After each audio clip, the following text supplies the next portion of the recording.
Hey guys, welcome back. आज हम discuss करेंगे करंट ऑपरेशंस के अंदर सेकंड ऑपरेशन। वो है रिट्राइव और सेलेक्ट डॉक्यूमेंट्स।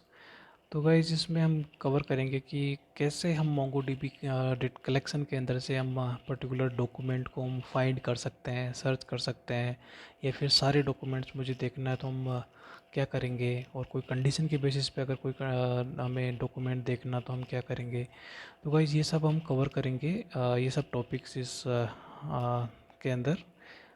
तो सबसे पहले हम आज फाइंड मेथड के सिंटेक्स गो थ्रू करेंगे, क्योंकि ये फाइंड मेथड ही आगे सभी फर्दर टॉपिक्स में यूज में होने वाला है। तो आज हम पहले ये कवर कर लेते हैं। तो गाइज हाँ, इसके दो सिंटेक्स होते हैं, दो मेथड एक्चुअली। ये एक तो फाइंड है, एक फाइंड वन है। तो जैसे नेम से ही पता चल रहा है कि फाइंड वन मतलब ये ओनली एक ही डॉक्यूमेंट आपको रिटर्न करेगा। तो ये ओनली एक ही डॉक्यूमेंट रिटर्न करने के भी यहाँ पे दो कंडीशंस है। एक तो अगर आप कोई यहाँ पे आर्ग्यूमेंट नहीं देते हो तो एक कलेक्शन का फर्स्ट डॉक्यूमेंट रिटर्न करेगा।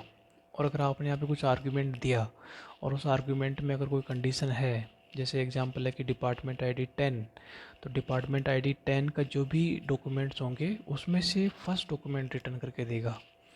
तो इसमें क्या है, सिंपल जो फाइंड है इसमें क्या रहता है कि इसमें भी अगेन दो ऑप्शन है कि अगर आप कुछ आर्ग्यूमेंट नहीं देते हो तो ये ऑल डॉक्यूमेंट्स को सिलेक्ट करके आपको दिखाएगा, और अगर इसमें कुछ आर्ग्यूमेंट देते हो तो वो आर्ग्यूमेंट के बेसिस पे जो आउटपुट आएगा वो आपको डिस्प्ले होगा। तो गाइज इसका सिंटेक्स रहता है डी बी डॉट कलेक्शन का नेम डॉट फाइंड मेथड। तो ये इसका बेसिक सिंटेक्स है। और इस सिंटेक्स में यहाँ पे फाइंड मेथड के हम यहाँ पे कुछ भी आर्गुमेंट पास नहीं कर रहे हैं। तो अगर कोई आर्गुमेंट पास नहीं करते हैं तो कलेक्शन के अंदर जितने डॉक्यूमेंट्स हैं वो सब रिट्राई होके आएंगे और आपको डिस्प्ले होंगे। और गाइस सेकंड इसका सिंटेक्स है कि आप इसमें एक आर्गुमेंट दे रहे हो। तो गाइस जो एक आर्गुमेंट देते हो तो वो रहता है यहाँ पे सिलेक्शन क्राइटेरिया। तो सिलेक्शन क्राइटेरिया का मतलब ये रहता है कि आप यहाँ पे कोई क्वेरी कंडीशन देते हो तो कंडीशन के बेसिस पे आपके डॉक्यूमेंट का सिलेक्शन होता है कि कौन सा डॉक्यूमेंट आपको आउटपुट में दिखेगा। और गाइस थर्ड इसका सिंटेक्स रहता है, आपका सिलेक्शन क्राइटेरिया के साथ में दूसरा एक आर्गुमेंट रहेगा, वो रहेगा प्रोजेक्शन का। तो गाइज प्रोजेक्शन का जो ये आर्गुमेंट है ये बिना सिलेक्शन क्राइटेरिया के लिए बिना सिलेक्शन क्राइटेरिया के नहीं आएगा। ये always long with selection criteria ही रहेगा प्रोजेक्शन।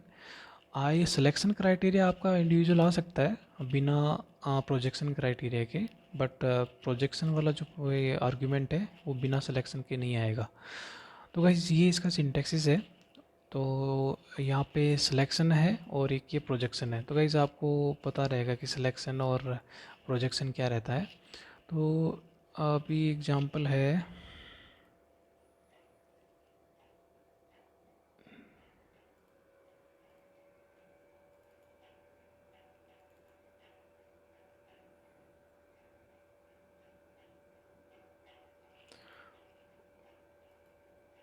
फॉर एग्जांपल एक टेबल है जैसे आपके पास में।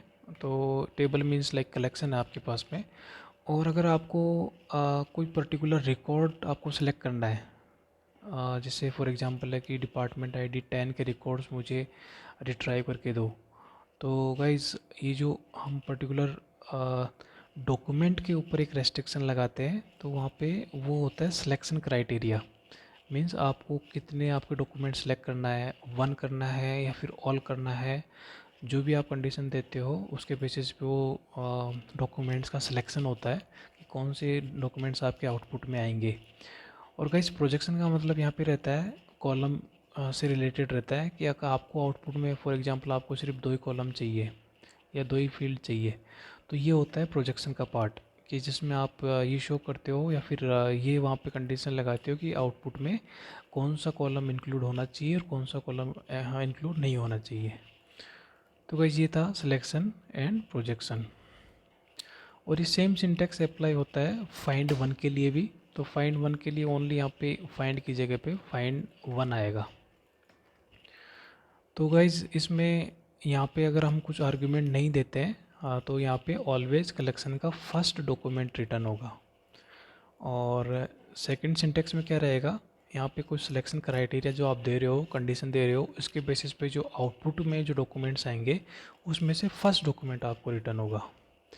और इसमें क्या रहेगा कि अगेन जो सिलेक्शन क्राइटेरिया रहेगा तो उसके अंदर जो आपके पास आउटपुट में डॉक्यूमेंट्स आएंगे, वो आउटपुट के डॉक्यूमेंट्स में से आपको कौन कौन से फील्ड दिखाने हैं, तो ये इसका सिंटेक्स रहेगा। तो गाइस लॉगिन करते हैं डेटाबेस में।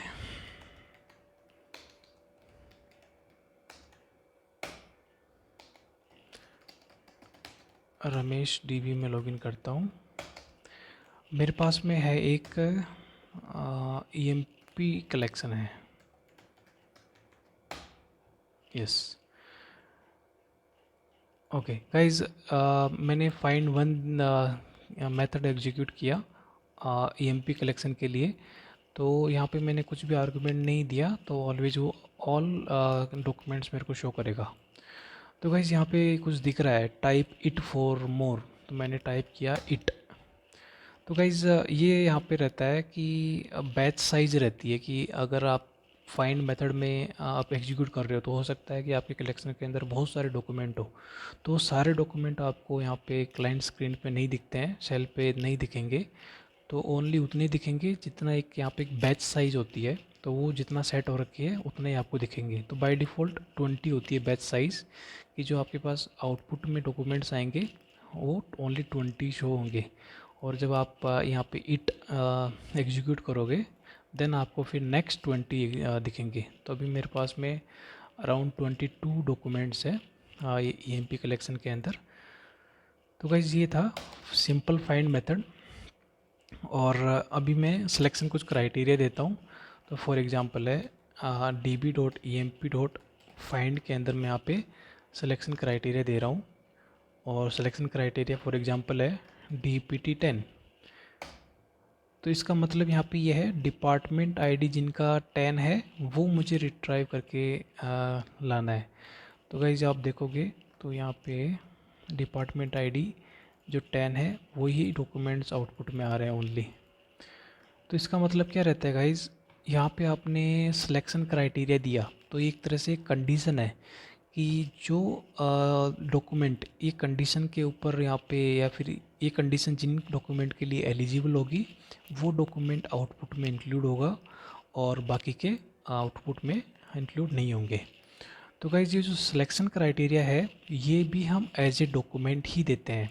तो डॉक्यूमेंट अगर है तो ये की एंड वैल्यू भी पेयर होगा। तो की यहाँ पे फील्ड नेम रहेगा और वैल्यू जो वैल्यू आपको सर्च करनी है। तो ये इसका सिंटेक्स रहेगा अगर आपको सिलेक्शन क्राइटेरिया देना है। और नेक्स्ट है emp.find।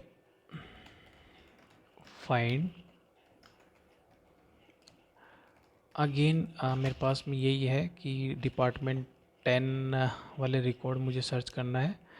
और साथ में मुझे ओनली फील्ड चाहिए, for example employ number at department. तो यहाँ पे जो ईएमपी नंबर है इसको मैं 1 करूँगा और जो डीपीटी है उसको मैं 1 करूँगा। ये देखो गाइस, मुझे अभी सारे फील्ड नहीं देखने थे तो मैंने यहाँ पे प्रोजेक्शन भी दे दिया। तो ये पार्ट हो गया प्रोजेक्शन का और ये पार्ट हो गया सिलेक्शन का। तो सिलेक्शन के बेसिस पे तो डॉक्यूमेंट लेवल पे रेस्ट्रिक्शन लग गया कि कौन से डॉक्यूमेंट आउटपुट में आएंगे और कौन से नहीं आएंगे। और प्रोजेक्शन की हेल्प से कॉलम लेवल पे रेस्ट्रिक्शन लग गया कि मतलब कौन से कॉलम आउटपुट में डिस्प्ले होगा और कौन सा नहीं होगा। तो गाइज मैंने 2 दिए थे यहाँ पे, ईएमपी नंबर एंड डीपीटी। और आप यहाँ पे देखोगे तो अंडरस्कोर आईडी भी डिस्प्ले हो रहा है। तो guys underscore ID by default ये आता है फील्ड, अगर आपको नहीं चाहिए तो मैन्युअली यहाँ पे आपको लिखना पड़ता है कि अंडरस्कोर आईडी कॉलन 0। 0 मीन्स यहाँ पे मुझे ये फील्ड आउटपुट में नहीं चाहिए और 1 मीन्स मुझे ये फील्ड आउटपुट में चाहिए। तो ये इसका मतलब रहता है।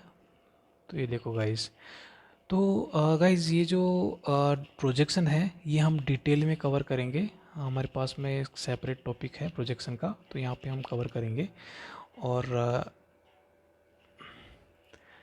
सिलेक्शन के अंदर गाइज हमने जैसे डिस्कस किया, जैसे मैंने कंडीशन दिया, तो ऐसे आप कोमा सेपरेटेड मल्टीपल कंडीशन भी दे सकते हो। तो फॉर एग्जांपल है कि मेरे पास में डिपार्टमेंट 10 का अगर मैंने आउटपुट, एक बार इसका आउटपुट देखते हैं, फिर कोई एक कंडीशन और ऐड करते हैं। ओके, डिपार्टमेंट आईडी 10 और साथ में सैलरी 2800। तो गाइज़ मेरे पास कंडीशन ये है कि मुझे डिपार्टमेंट 10 के एम्प्लॉयज़ की इन्फॉर्मेशन चाहिए, बट ओनली सैलरी जिनकी 2800 है उनकी चाहिए। मतलब ओनली वो डॉक्यूमेंट्स मुझे चेक करना है। तो ओनली दो डॉक्यूमेंट ऐसे हैं जिनकी सैलरी 2800 है और जिनका डिपार्टमेंट साथ में 10 भी है। तो गाइज़ यहाँ पे मैंने दो कंडीशन दिया, तो यहाँ पे जो सिलेक्शन का जो आर्ग्यूमेंट है वहाँ पे आप कोमा सेपरेटेड ऐसे मल्टीपल कंडीशन दे सकते हो। तो जो भी आप कोमा सेपरेटेड दोगे वो सारी conditions as a and condition यहाँ पे अपेंड होती रहेगी। जैसे department ID 10, department ID equal to 10, then and salary equal to 2800। तो ये है गाइज़। और यहाँ पे कुछ रेस्ट्रिक्शंस रहती है अगर आप मल्टीपल कंडीशन देते हो तो वो हम कवर करेंगे जब हम एंड ऑपरेटर पढ़ेंगे। तो एंड ऑपरेटर के साथ में हम देखेंगे कि क्या रेस्ट्रिक्शंस है। तो गाइज़ ये था फाइंड मेथड, और फाइंड वन मेथड भी एक बार देख लेते हैं। तो सेम यही है कि मैंने जब बिना किसी आर्गुमेंट के एग्जीक्यूट किया था फाइंड, ऐसे मैं फाइंड वन करता हूँ तो मेरे पास में ये पहला रिकॉर्ड आया। जो कलेक्शन के अंदर जो फर्स्ट रिकॉर्ड है वो मेरे पास में रिटर्न हो रहा है। और अगर गाइज यहाँ पे मैं देता हूँ DPT सिलेक्शन क्राइटेरिया देता हूँ DPT 10, तो गाइज डिपार्टमेंट आईडी 10 के अंदर जो भी पहला आर्गुमेंट रहेगा वो आएगा। तो गाइज यहाँ पे फर्स्ट रिकॉर्ड डिपार्टमेंट आईडी 10 का ही था, तो कोई डिफरेंस नहीं दिख रहा है। तो मैं यहाँ पे डिपार्टमेंट आईडी 20 लेके देखता हूँ। यस, तो जो भी डॉक्यूमेंट्स है डिपार्टमेंट 20 से रिलेटेड उसके अंदर से पहला डॉक्यूमेंट आपको डिस्प्ले होगा। तो find one always first document ही रिटर्न करता है। वो डिपेंड करता है सारे डॉक्यूमेंट्स के अंदर से या फिर पर्टिकुलर कोई सिलेक्शन क्राइटेरिया के अंदर से। तो गाइज ये हमने कवर किया find method and find one का सिंटेक्स। तो इसमें अभी भी और भी बहुत कुछ है, तो वो हम आगे की वीडियोस में कवर करेंगे। तो नेक्स्ट वीडियो में जैसे हम कर्सर कंसेप्ट गो थ्रू करेंगे और फिर आगे ऑपरेटर्स देखते हैं।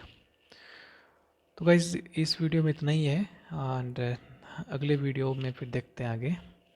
Thank you.